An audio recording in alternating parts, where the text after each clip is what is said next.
Honda company earns almost 2 crore rupees every minute. Today, it makes bikes, cars, private jets, and even robots. But surprisingly, all this started with a poor boy who didn't even have a cycle in his childhood.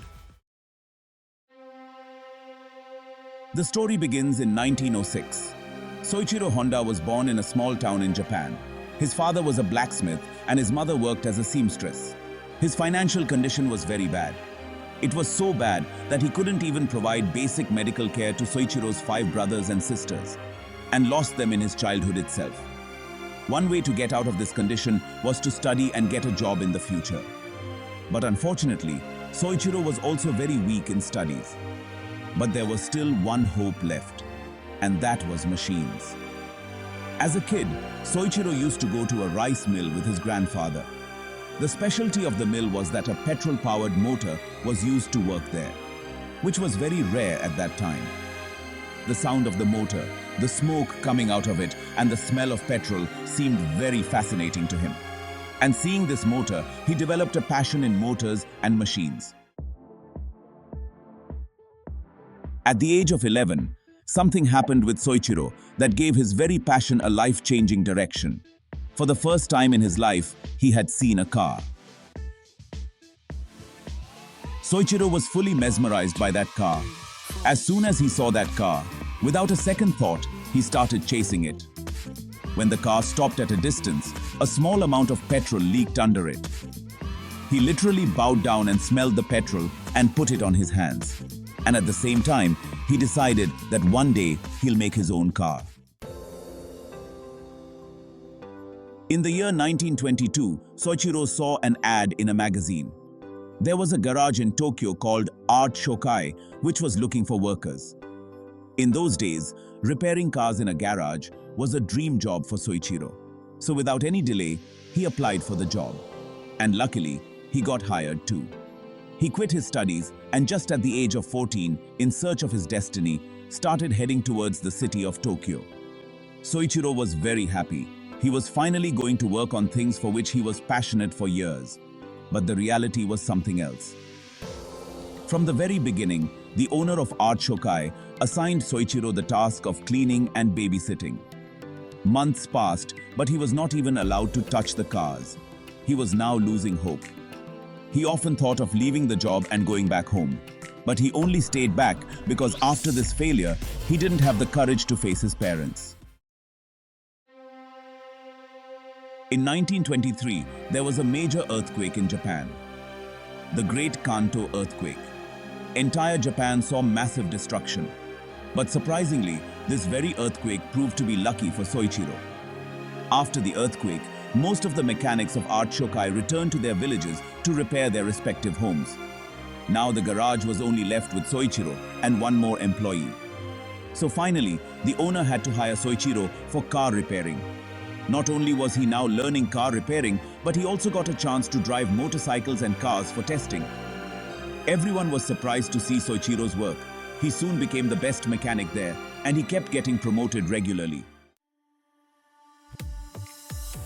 Meanwhile, the popularity of motorsports was increasing in Japan. So the owner of Art Shokai asked Soichiro to assemble a racing car. Soichiro took the second-hand engine of the American Curtiss biplane. Using the body of an American car named Mitchell, he assembled a racing car. This car was named as Curtiss. In the 1924 Japanese Motor Car Championship, this car participated and got the first position. In this race, Soichiro played the role of an accompanying engineer. This was a special experience for Soichiro. And after this, motorsports became Soichiro's new obsession. But he had no idea that this obsession in the future would prove life-threatening for him.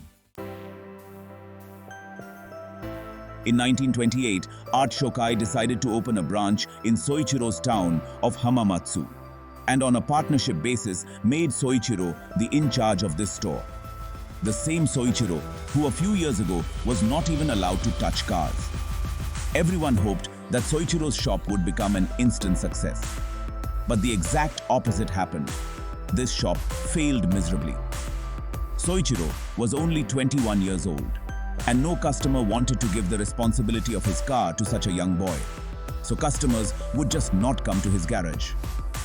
To stop the garage from closing, Soichiro needed to find a solution as soon as possible.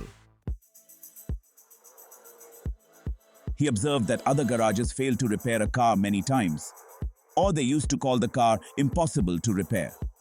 In such cases, it was only Soichiro who guaranteed to repair those cars, and used to actually repair them too. Because of this, he developed a strong reputation in the market. In the next few years, his shop grew very fast. In 1931, when he turned 25 years old, every month, he was earning a profit of 1,000 yen, and he had made a team of 50 people. During this time, Honda not only started assembling race cars again, but also started taking part in racing tournaments. By 1936, they won many races and started seeing his future career in motorsports. But then a terrible tragedy happened with him. But before moving ahead, I want to tell you about something that can make you rich. All the successful entrepreneurs on whom I have made videos, there is one thing common in all. They all in their lives, knowingly or unknowingly, make 5 such sacrifices that make them rich. If you also want to know about these 5 sacrifices, then I will recommend you 5 sacrifices to become rich bites. This and all the other bites are available on Kuku FM in Hindi. But what are these bites after all? Bites is basically an amazing solution for people like us, who due to their busy schedule can't take out time to read books. After listening to Bites, in just 15 minutes, you can cover the key learnings of the entire book. The Bites narration is also very smooth. You can listen to them anytime while taking a morning walk, eating food, or before sleeping.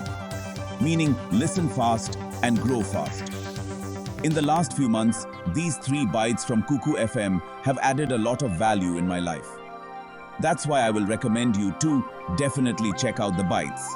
If you are not a subscriber of Kuku FM, then you can use my discount code Shivanshu50 and claim 50% off for the first month. And instead of 99 rupees, you can access Kuku FM for only 49 rupees. I have put the link of Kuku FM in the description and pinned comment. Now let's come back to the story of Honda. So he decided to start automobile parts manufacturing. He was now going to manufacture piston rings. Piston rings are an important component in cars. And at that time, it was also in a lot of demand. He gave the responsibility of the garage to his employees and in 1937 established a company named Tokai Seiki. He hired 50 new employees and bought a lot of expensive machines. He had no experience of making piston rings. That's why his family and friends warned him against this business. But Soichiro didn't agree. He opined, "If I see something only once, then I can make it. I can build anything if I see it just once." He started working with his workers day and night in the factory. Many months passed and all his savings started to run out. Ultimately, to keep the factory running, he had to sell his wife's jewelry. But even after all this, he failed to make a proper piston ring. Finally, Soichiro realized that he didn't have sufficient knowledge to make a proper piston ring. That's why at the age of 31, he got admitted to Hamamatsu High School as a special student to study metallurgy. He applied his learnings in the factory, and finally, in November 1937, he made an acceptable piston ring. In the next 2 years, he was not only successfully supplying piston rings to Toyota and other companies, but also started making parts and machinery for the Navy. By the 1940s, he had set up a massive plant and his business was growing very fast. But then comes a major twist in the story. It was the time of World War II and Japan and America were fighting each other in a war. One day during the war, American fighter jets bombed from the sky and badly damaged Soichiro's plant. He was just recovering from this incident, but in 1945, a major earthquake occurs in the Hamamatsu area, and his plant gets completely destroyed. After the war, his years of hard work and his country both were ruined. He had come back to zero. Soichiro sold his company's remaining assets for 4.5 lakh yen and took a break from work. During this time, he got a Japanese army generator, which the army used to run its wireless radios. After examining the engine, Soichiro came up with an idea which laid the foundation of today's Honda company. Actually, after the war, there was an acute shortage of fuel due to which its price went quite high. That's why most people had to travel everywhere by cycle. Soichiro's idea was to motorize this same cycle. For this task, in 1946, he started the Honda Technical Research Institute. Using his skills, he modified this military engine and fitted it in the cycles, which ultimately made way to an affordable motorcycle. And it also became an instant success. But there were two problems. First, he had only 500 military engines left, but the demand was very high. Second, even the military engines ran on petrol, and petrol was very expensive. To solve these problems, Soichiro designed his own engine and started making motorcycles using it. The special thing about these motorcycles was that they didn't need 100% petrol to run them. The fuel made by mixing the resin made from the root of pine tree and petrol could also run these motorcycles. This was the reason why Soichiro's makeshift motorcycle sold like hotcakes. After this success, Soichiro dreamed of making a proper motorcycle. And to achieve this, he established the Honda Motor Company. And just after a year, in 1949, he made his first complete motorcycle. He named it Dream. But unfortunately, this motorcycle failed in the market. Dream motorcycle's speed and style were both very good, but it was also heavy and expensive, due to which it was not suitable for common Japanese men. After this failure, Soichiro decided to make a perfect motorcycle for the middle class. The biggest problem was that the engines that generated more power were much bigger and heavier, due to which the entire bike became heavy. So in 1952, Soichiro designed an engine called Cub. It was very small in size but very powerful. This innovation, according to that era, was a very big achievement. Due to that, he even got Japan's Blue Ribbon Award. The engine was made, and now it was time to make a motorcycle. He traveled the whole world, met many experts, and understood the motorcycle design deeply. And finally, in 1958, he launched his revolutionary two-wheeler, the Super Cub. Super Cub was an affordable and highly efficient motorcycle. Its biggest feature was that literally anyone could drive it. So just after being launched, it almost instantly killed the competition in Japan. By the early 1960s, Honda had become the #1 in the Japanese market. Along with that, every year they were exporting millions of motorcycles to the nearby countries. But the biggest market in the world was still to be captured, and that market was America. At that time, the reputation of motorcycles was very bad in America. People there believed that motorcycles were only used by criminals and biker gangs. To change this image, they used prestigious and popular magazines like Time, Life, and Look to advertise their motorcycles. But they very smartly didn't use the word motorcycle in any ad. Honda wanted the decent people of America to accept their motorcycles. That's why they strategically selected the tagline of their ads. Their tagline was, "You meet the nicest people on a Honda." They showed in this ad the common people like housewives, working professionals, and students driving a Honda. This marketing strategy was so successful that by 1968, Honda sold 10 Lake motorcycles in America. And by 1973, it captured 43% of its market share. Honda was on a roll. They were launching new and improved models one by one, and in the 1960s itself, they had become the biggest motorcycle brand in the world.